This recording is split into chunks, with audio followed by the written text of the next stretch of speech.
Hello students, आप सभी का हमारे इस यूट्यूब चैनल में स्वागत है। स्टूडेंट्स, हम इंट्रोडक्टरी स्टैटिस्टिक्स फॉर इकोनॉमिक्स का पेपर सॉल्व कर रहे थे और क्वेश्चन नंबर 7B पे हम पहुंच चुके हैं। क्वेश्चन नंबर 7B हम सॉल्व करेंगे। ये है हमारे पास स्टूडेंट्स, आपको थोड़ा ब्लर दिख रहा होगा क्योंकि पेपर ही इस तरह का अवेलेबल था हमारे पास, इसीलिए मैं आपको पूरा पेपर पढ़ देता हूँ। द यील्ड स्ट्रेंथ, ठीक है, for a particular type of steel is normally distributed with mean equal to 43 and sigma equal to 4.5। उसके बाद क्वेश्चन पूछा गया हमारे पास first, what is the 25th percentile of the distribution of the steel strength. ठीक है, second है what strength value separates the strongest 10% from the other. Third है हमारे पास what is the value of c that is that the interval 43 minus C and 43 plus C include 99% of all strength values। ठीक है, and fourth है हमारे पास what is the probability that at most 3 of 15 independently selected still have strength less than 43। ठीक है, तो इस question का हमें स्टूडेंट सॉल्व करना है। ठीक है, तो अब इसको सॉल्यूशन हम चालू करते हैं।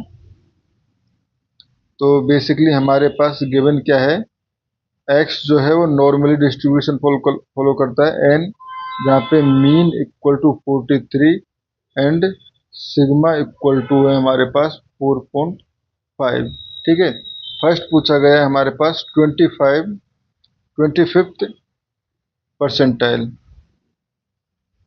तो बेसिकली मीन जो है उस कंडीशन में वो हमारे पास 25 के नियर अबाउट होना चाहिए। ठीक है, सॉरी, प्रोबेबिलिटी जो है लेस देन इक्वल टू के लिए।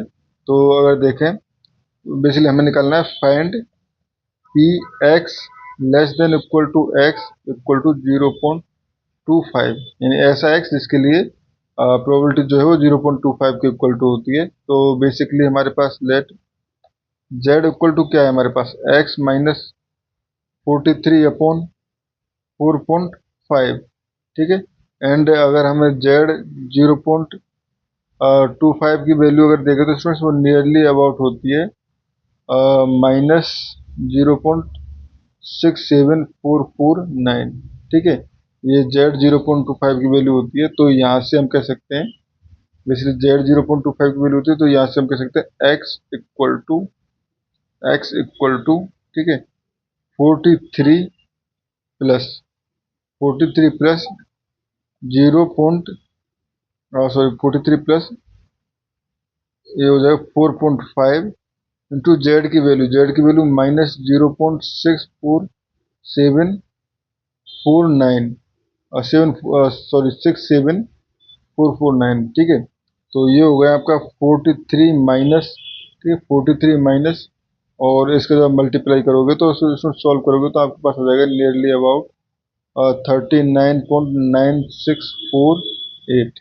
ठीक है, तो बेसिकली ये हमारे पास 25th परसेंटाइल जो है वो है 39.96 अप्रोक्सीमेटली।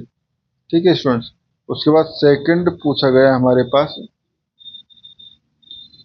Value separating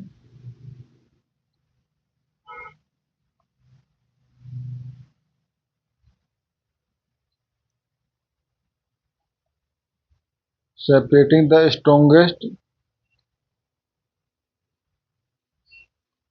10%।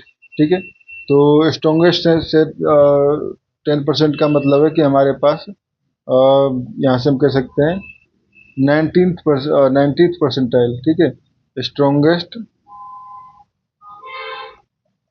10%, ठीक है, मीन्स 90th परसेंटाइल। ठीक है, तो परसेंटाइल हो जाएगा हमारे पास, ये हो जाएगा जेड 90 जो है वो नियरली अबाउट 0.90 जो है वो होता है हमारे पास 1.28155। ये स्टूडेंट्स वैल्यूज आपको जेड की टेबल में मिलेंगी। और ये हो जाएगा हमारे पास basically x 0.90 equal to 43 plus ये हो जाएगा जैसे पहले की तरह क्या 4.5 इंटू 1.28155। ठीक है, तो ये हो जाएगा आपका नियरली अबाउट, जब आप सॉल्व करोगे इसको तो ये आ जाएगा 48.7670। ठीक है स्टूडेंट। तो basically the strongest the steels stronger there than about 48.77 KSI, जो कि यूनिट गिवन थी क्वेश्चन में, आर टू टॉप 10%, तो 10% के टॉप में आ जाएंगे। ठीक है स्टूडेंट्स। उसके बाद थर्ड पार्ट में हमसे पूछा गया था value of c, value of c so that 43 minus c and 43 plus c, ठीक है, contain 99% of value, contain 99% of values।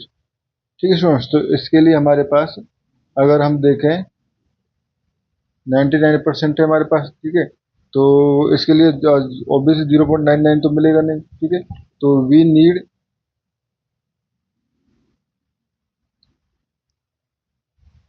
Symmetric interval about the mean with with cover covered 0.99। ठीक है, तो basically that you can use the 0.5 plus 0.495, ठीक है, equal to ये हो जाएगा 0.995 क्विंटाइल। ठीक है, तो हमारे पास जेड 0.995 की वैल्यू जो होती है हमारे पास 2.57 2.57538। ठीक है, तो सी की वैल्यू हो जाएगी हमारे पास c equal to z 0.995 into sigma. तो ये हो गया आपके पास 2.57583 इंटू 4.5, तो ये हो जाएगी आपकी सी की वैल्यू नियरली अबाउट 11.5912। ठीक है स्टूडेंट, तो सी की वैल्यू जो है वो हमारे पास 11.5912 गई, जो कि हमसे पूछा गया था। ठीक है स्टूडेंट्स। इसके बाद हमारे पास फोर्थ जो इस पार्ट में पूछा गया था वो था हमारे पास probability that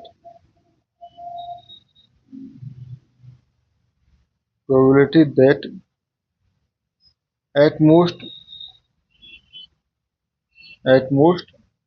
3 of 15 independently selected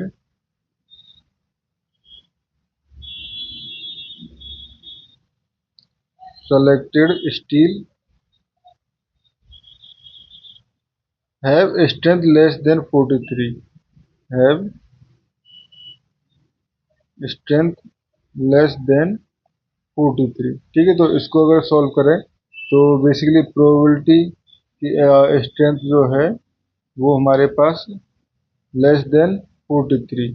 ठीक है फ्रेंड्स, तो ये हो जाएगा basically probability of Z less than 0 equal to 0.5। ठीक है, तो लेट वाई बाइनोमियल, ठीक है, वाई बाइनोमियल क्योंकि काउंटिंग गिवन है, N equal to 15 and P equal to 0.5। ठीक है, be the number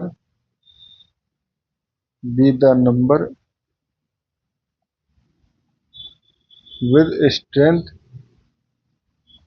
less than 43। ठीक है, तो probability of Y less than 3 के लिए हमें देखना है। ठीक है, लेस देन इक्वल टू 3 के लिए तो ये हो जाएगा समीशन ऑफ के इक्वल टू 0 टू 3 15 के 0.5 टू द पावर के एंड 1 माइनस 0.5, तो ये बेसिकली 0.5 हो जाएगी। ठीक है, ये हो जाएगा 3 माइनस 15 माइनस के। ठीक है, तो इसमें ये हो जाएगा हमारे पास यहाँ से ऑब्वियसली आप इसको ऐसे लिख सकते हो समेशन ऑफ के बराबर 0 टू 3 15 के, और ये तो हमारे पास दोनों का ये हो जाएगा 0.5 टू द पावर के। ठीक है, तो ये हो जाएगा 0.5 to the power 15 to the power 15, और ये हो जाएगा हमारे पास 15 से 0, ठीक है, प्लस 15 1 15 C1 प्लस 15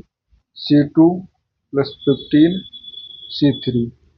ठीक है स्टूडेंट्स, जब आप इसको सॉल्व करोगे तो ये आ जाएगा आपके पास नियरली 0.0175 यानी कि आपके पास नियर अबाउट 1.76% स्टील जो है वो हमारे पास इतनी चांस है कि वो उसमें से 3 जो है वो इंडिपेंडेंट सेलेक्टेड जो है with have less than strength 43 जो है उससे कम मिलेंगे। ठीक है स्टूडेंट्स, तो इस क्वेश्चन में हमें इतना ही करना था। Thank you.